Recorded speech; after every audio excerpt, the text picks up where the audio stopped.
प्रणाम भ्राता कालदेव। हनुमान का कथन सत्य है। महाराज केसरी की अकाल मृत्यु का कोई योग नहीं बनता है। आपने अधर्म और अन्याय करते हुए उन्हें अकाल मृत्यु दी है। कालदेव, विधि का विधान सर्वोपरि, किंतु आपने उसकी उपेक्षा करके अपनी इच्छा को प्राथमिकता दी।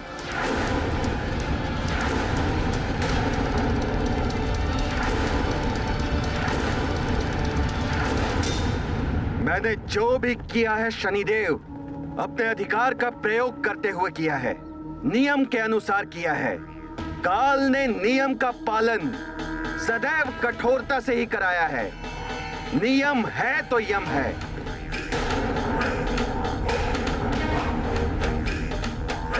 किसी की मृत्यु के संबंध में अंतिम निर्णय मेरा होता है, काल का।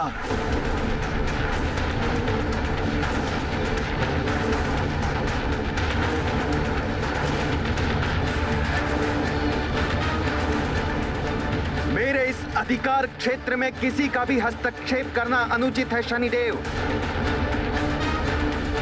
यदि आपने अपना मत सुना दिया है हनुमान को, तो आप यहां से प्रस्थान कीजिए।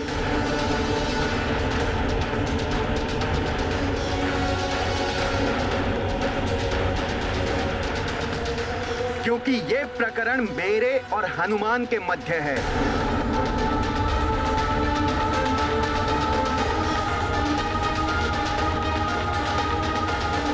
शनिदेव, मैंने आपका आह्वान किया, आपने हनुमान की शंका मिटाई, का आपको बहुत बहुत आभार। प्रणाम। तुम्हारा मनोरथ सफल। मेरी मंगल कामना, मेरी मंगल कामना, मेरी मंगल कामना, मेरी मंगल कामना, मेरी मंगल कामना, मेरी मंगल कामना, मेरी मंगल कामना।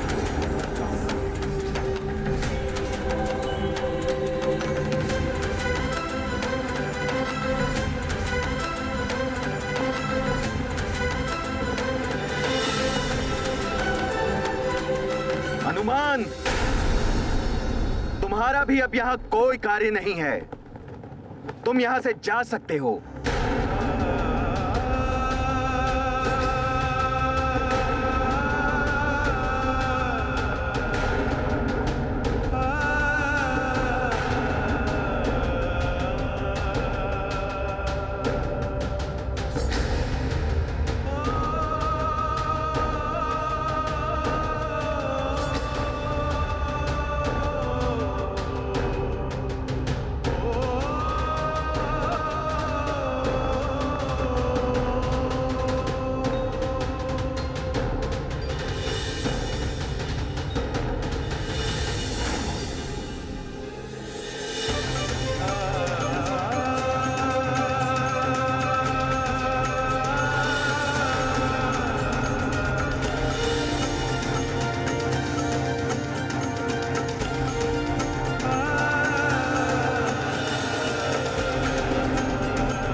ये क्या?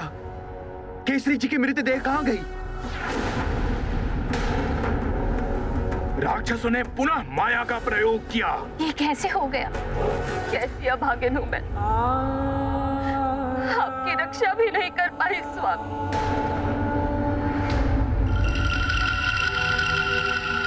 कुंजर जी, ये देखिए, राक्षसों के पद चिन्ह।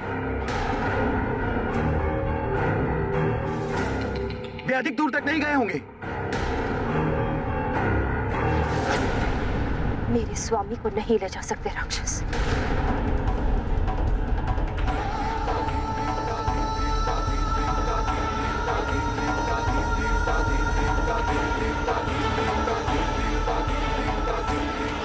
चलो, हाँ चलो। जैसी करनी वैसी भरनी।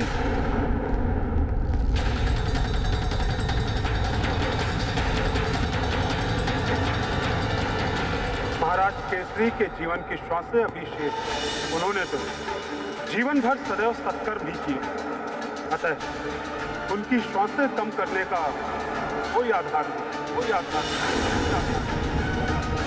चित्रगुप्त का लेखा जोखा सदैव त्रुटिहीन है। केसरी जी की सांसें अभी शेष थी, किंतु महाराज कालदेव के अधीन होने के कारण इनकी आज्ञा का पालन करना मेरा कर्तव्य है।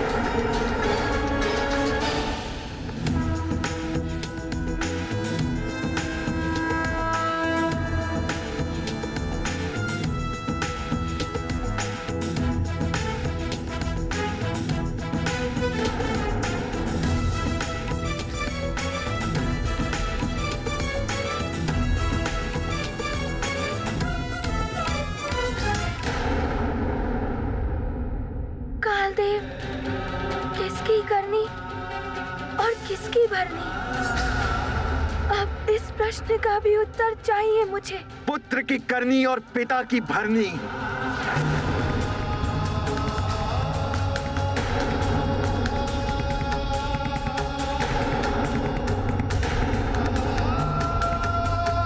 ये तो न्याय नहीं हुआ कालदेव। आपने नियम की ओट लेकर अन्याय किया है।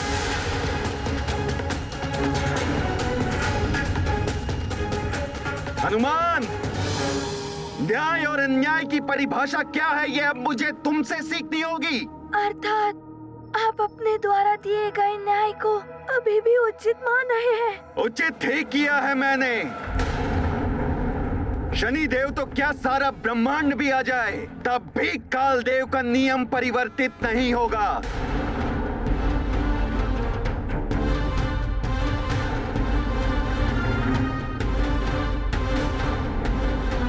तुम्हारे पिता की मुक्ति असंभव है हनुमान। नियम का उल्लंघन करके नियम की दुहाई मत दीजिए आप कालदेव। मेरे पिताश्री का जीवन शेष था, उनकी श्वासें शेष थी, उनकी आयु शेष थी, उनके भाग्य में अकाल मृत्यु का योग नहीं था, फिर भी आपने उन्हें अकाल मृत्यु दे दी और आप नियम की बात करते हैं। हनुमान,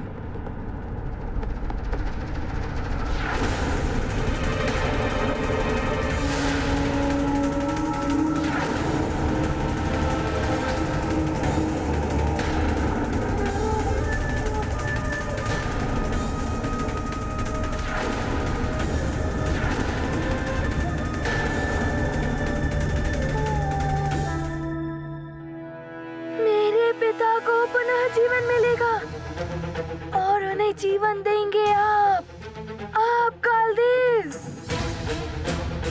मैंने तो अपनी भूल का सुधार कर लिया था, ग्रहों की स्थिति ठीक करके, फिर भी आपने मुझे क्षमा नहीं किया। किंतु मैं आपको अपनी भूल सुधारने का एक अवसर देता हूँ कि मेरे पिताश्री के प्राण लौटा दीजिए, अन्यथा आपको दंड मिलेगा। हनुमान, तुम दंड दोगे मुझे हनुमान? हाँ कालदेव, हनुमान देगा आपको दंड।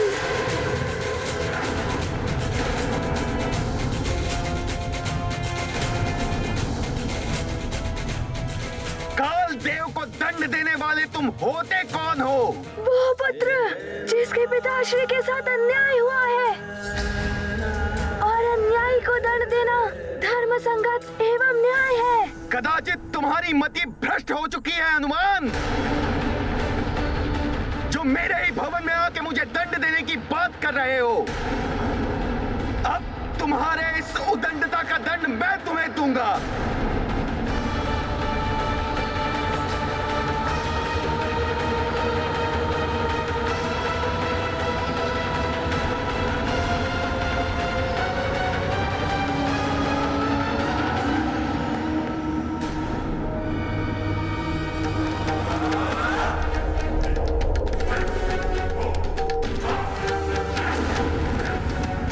ये क्या कर रहे हैं आप कालदेव?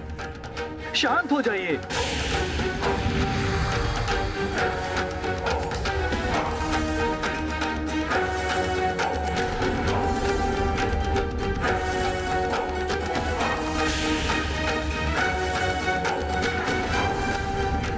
उचित नहीं है। हनुमान को क्षमा कर दीजिए। हनुमान क्षमा के योग्य पात्र नहीं है, दंड का पात्र है हनुमान।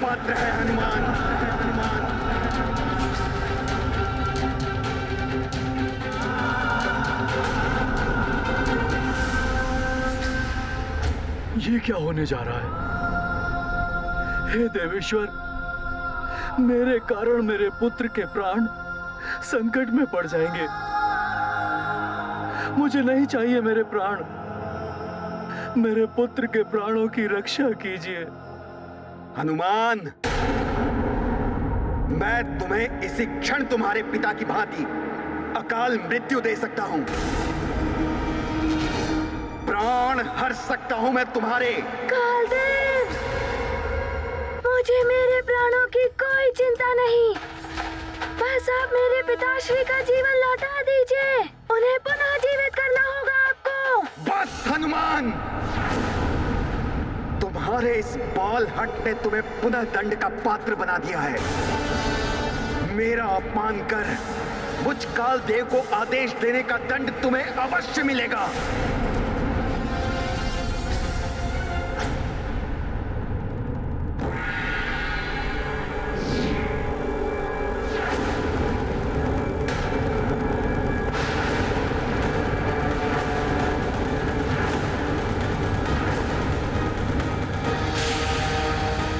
ऐसा मत कीजिए कालदेव। क्रोध त्याग दीजिए, संयम मत खोइए।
मेरा हनुमान संकट में है।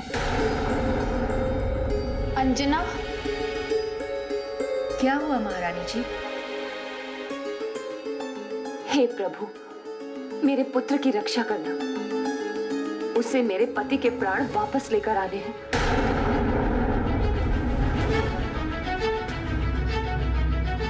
उसे कुछ हो गया तो मेरा सुहाग और आंचल दोनों ही छिन जाएंगे। और यदि ऐसा हुआ तो मैं भी जीवित नहीं रह पाऊंगी। उसकी रक्षा करना देवेश्वर।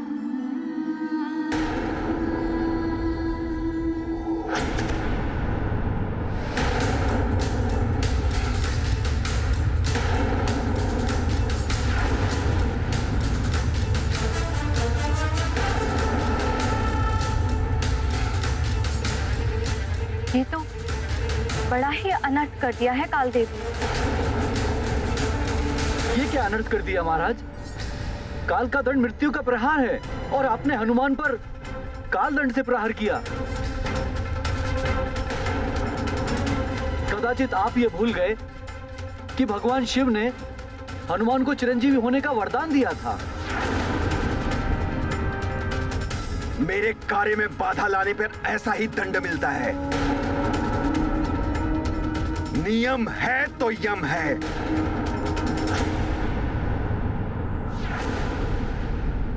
हनुमान! नहीं कालदेव, इतना बड़ा अन्याय। आप देवता हैं, वो अबोध बालक है। अपने पिता के मात्र प्राण ही तो मांगने आया था आपसे। इतना बड़ा दंड क्यों दिया उसे?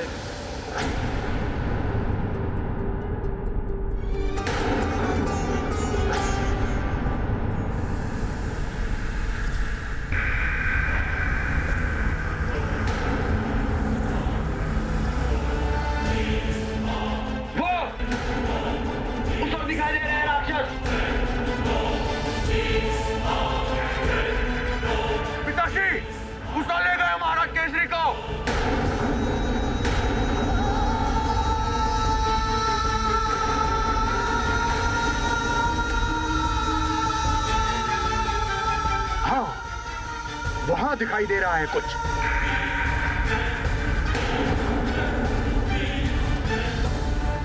पर्वत के उस चोटी पर चिता सजाई है उन दुष्ट राक्षसों ने।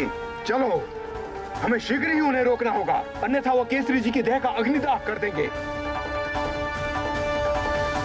हे महादेव, आपने अपनी भक्त अंजना को महाप्रसाद के रूप में जो पुत्र प्रदान किया था, आपको उसकी रक्षा करनी है। उसकी रक्षा कीजिए प्रभु। हर हर महादेव। हर हर महादेव। देख रहे हैं देवेश्वर, एक और आपकी भक्तिन अंजना का आप पर विश्वास, और दूसरी ओर आपके द्वारा ही अधिकृत किए गए कालदेव का अन्यायपूर्ण कृत्य, कालदेव का क्रोध, कालदेव का अहम नियमों की सारी सीमाएं लांघ चुका है देवेश्वर। सबकी एक सीमा होती है देवी। सरोवर का ठहरा हुआ जल जब वर्षा की अधिकता से सारी सीमाएं तोड़ देता है, तो बड़े से बड़े सरोवर भी सूख जाते हैं।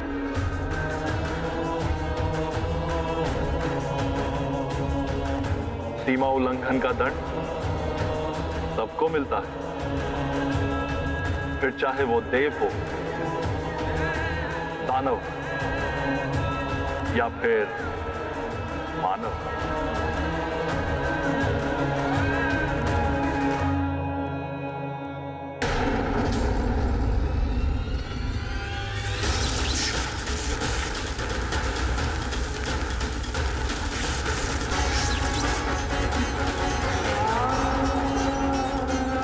मेरे विश्वास और तुम्हारे पितृ भक्ति की शक्ति कालदेव से तुम्हारे पिताश्री के प्राण वापस लेकर आई। अपने पिताश्री के प्राण वापस लेकर ही आई। माँ,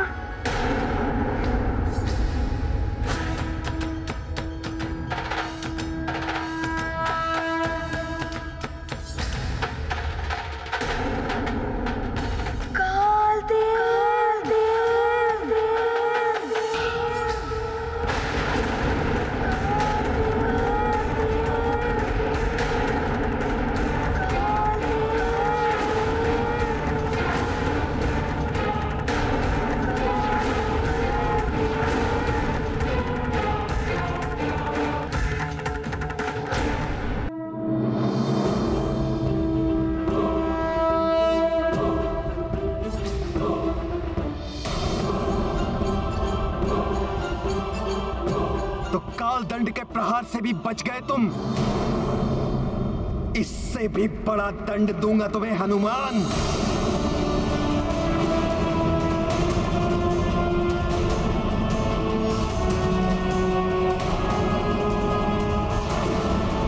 यदि अब भी अपनी भलाई चाहते हो तो अभी भी लौट जाओ हनुमान।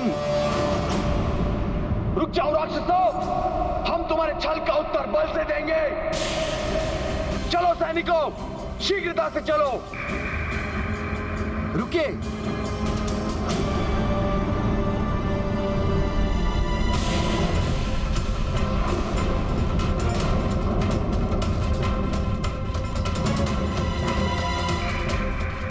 पर्वत की उस चोटी तक पहुंचने के लिए हमें यहां से सीधा चढ़ना होगा। दूसरी ओर से विलंब हो सकता है। हाँ, हम यहीं से चढ़ेंगे। अंजना, आप सब यहीं रुकिए। पुत्र केसरी की चिंता मत करना, हम उन्हें कुछ नहीं होने देंगे। सैनिकों, चलो। हर हर महादेव। हर हर महादेव।